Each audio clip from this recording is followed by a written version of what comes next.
જો આ શ્રીજી મહારાજ ભગવાન છે, પછી પહેલાં તો સાચા બોલે છે એમ મનાય તો ઘણું.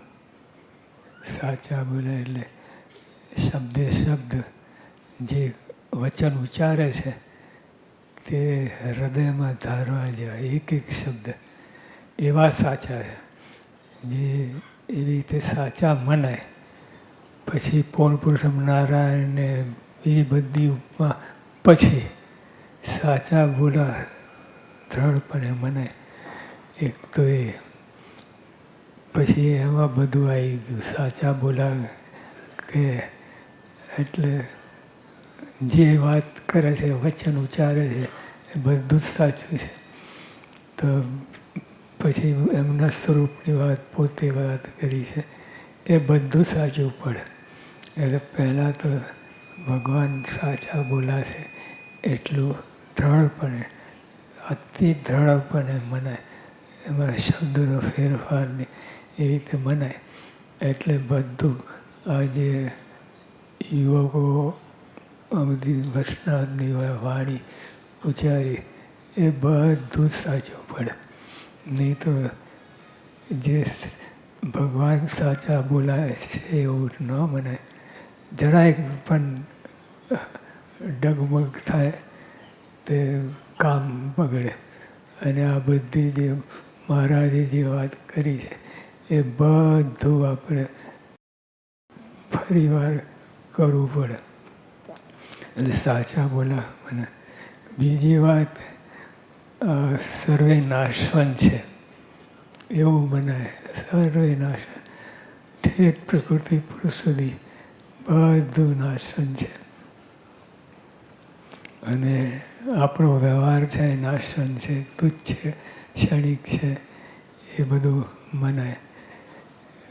અને ત્રીજી વાત, આ બધા સંતો, એમના પછી જે સંતો આવ્યા, હરિભક્તો, એકાંતિક ભક્તો, એ બધા સાચા બોલાય એવું મનાય તો આગળ કામ થાય. પરમેશ્વરની વાતમાં જેને દ્રઢ વિશ્વાસ આવ્યો તે વિદ્યા માત્ર ભણી ચૂક્યો. એટલે પરમેશ્વરની વાતમાં દ્રઢ વિશ્વાસ. આ વિશ્વાસ એ રેતીમાં વહાણ ચાલે એવો વિશ્વાસ હોવો જોઈએ. જો પરમેશ્વરની વાતમાં દ્રઢ વિશ્વાસ આવે, પરમેશ્વરની વાતમાં જેને દ્રઢ વિશ્વાસ આવ્યો, ડગુ બગુ નહીં, દ્રઢ વિશ્વાસ, સોલિડ, એમાં ફેર પડે નહીં એવો વિશ્વાસ આવી જાય. પરમેશ્વરની વાતમાં જેને દ્રઢ વિશ્વાસ આવ્યો તે વિદ્યા માત્ર ભણી ચૂક્યો. બધું આ તમે વિદ્યા માત્ર કેટલી કરોડો વિદ્યા છે એ બધું ભણી રહ્યો. જેને વાત મહારાજ શ્રીજી મહારાજની વાતમાં દ્રઢ વિશ્વાસ આવ્યો. જો મહારાજ પરમેશ્વરની વાત કરે છે, પોતે પોતાનું નામ લેતા નથી. પરમેશ્વર એટલે પરમેશ્વર તો જેને જે માનવું હોય એ બધા આવી ગયા. પરમેશ્વરની વાતમાં જેને દ્રઢ વિશ્વાસ આવ્યો તે વિદ્યા માત્ર ભણી ચૂક્યો. અંગ ઉપાંગ સહિત કોઈ વેદ ભણે પણ ભગવાનના આસ્થા ના થાય. ભગવાનમાં આસ્થા અને મોક્ષ બંને સાથે જ રહે છે. જેને સત્સંગ મળે છે તેને જ ભગવાનમાં દ્રઢ આસ્થા થાય છે. સત્સંગ બધી વાતો સાચી જ છે. એકાંતિક સંતો ભક્તો એમની વાત સાચી છે. એ એમનાથી આગળ જે હોય, જો આ બધાને સત્સંગ મળ્યો છે, એમને નથી મળ્યો. તમારા સગાવાલા મિત્ર મંડળ હોય એમાં આસ્થા, એમાં સહેજે એ વાત મનાય. એટલે એના થકી આ બધાને સત્સંગ થયો છે. એમને ડાયરેક્ટ તો થાય નહીં, કોઈકનો આધાર જોઈએ. અને આધાર તમારા સગાવાલા મિત્ર હોય એનો આધાર શ્રેષ્ઠ છે. એ જે એનાથી બધું આપણે આ સત્સંગ વધ્યો છે. Mouth to mouth, heart to heart, એ રીતે સત્સંગ વધ્યો છે. એમને નથી ગમે આ પરચા હોય બધું. પરચા તો કેટલા મિનિટ ચાલે. ક્ષણિકમાં પતી હતા પરચા હતા. કેટલાય પરચા શાસ્ત્રીમાના વખતમાં જ શાસ્ત્રીમાં સમાધિ કરાવતા કેટલાય આવતા બધા ખેલ જોવા. પણ પછી કોઈ રહ્યા નથી. જે આપણા ખરેખર નિષ્ઠાવાળા છે એટલા 5-25 શાસ્ત્રીઓના વખતમાં એ દ્રઢપણે જોડાયા. ને પરચા કોઈ વાત તકે નહીં. સત્સંગ થાય એનાથી જ વાત આગળ બને અને દૃઢતા થતી જાય. મોક્ષને સહાય કરે તે સત્ય વસ્તુ છે.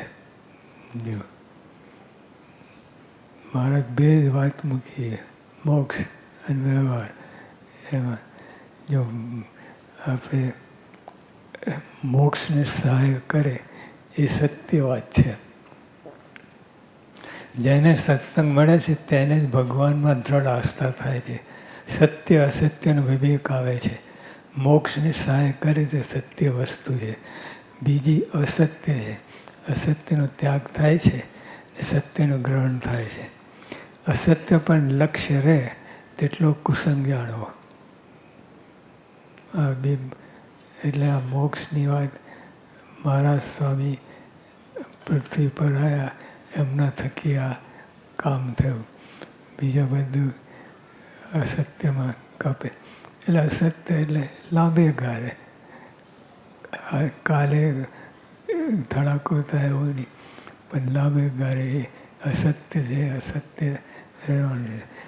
એટલે જે ઠેઠ પ્રકૃતિ પુરુષ સુધી મહારાજે કહ્યું બધું અસત્ય છે. પાતાળથી લઈને પ્રકૃતિ પુરુષ સુધી બધું અસત્ય. એ વ્યવહાર લાંબે ગાળે. આજે તમે કીડી હોય, કીડીની આવરગાય કેટલી, એટલે એ નાતે જોઈએ તો કીડીથી બીજા હોય એ અસત્ય, એના આગળ અસત્ય. પણ ઠેઠ પ્રકૃતિ પુરુષ સુધી બધું જ અસત્ય છે.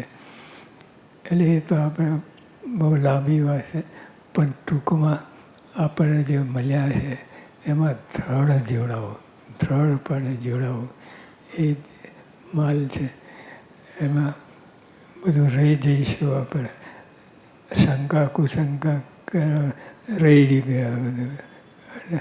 સ્ટેશન આવી ગયું ને ઉતરી જવાનું થાય એવું છે. પણ અને વર્તન જોઈએ, સત્પુરુષનું વર્તન.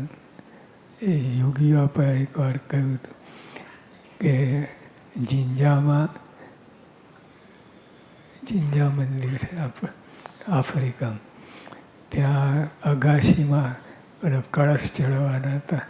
તે વખતે એક હરિભક્ત આવ્યા કે સ્વામી તમારા મને મનુષ્ય ભાવ આવે છે, સખત મનુષ્ય ભાવ આવે છે. સ્વામી કેવું કે જો મારા પંચવર્તમાનમાં ફેર છે, ફેર હોય તો તમે પોતાના જોડા લઈને મને 5 માથે 5 જોડા મારો. એ બીજા મને કંઈ આવડે નહીં. પરચા મરચા બધા કંઈ આવડે નહીં. આ પંચવર્તમાનો ફેર હોય તો બતાવો. એ સંતની વ્યાખ્યા આ રીતે કરવામાં આવે. આપણે જે એકવાર મહારાજ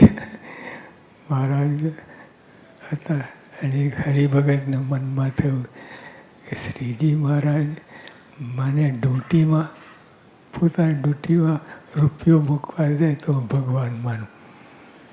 હવે આવા કંઈ તો કેટલાય ડૂટીમાં મૂકવા જાય એટલે કંઈ ભગવાનના પણ એને સંકલ્પ કર્યો. મારે પૂરું કર્યું. મારે એ લાઈનમાં આવતો હતો, મારા આળા સૂઈ ગયા. લે તારો રૂપિયો મૂક ડૂટી. અને ભગવાન તો દયાળુ છે, બધું કરે, પણ ના કરે તો એ ભગવાન મટી જાય એવું નથી. એટલે એ પરીક્ષા છે. આ પરીક્ષા પંચવર્તમાન શારદા પાર પડે એ સંત સાધુ કહેવાય.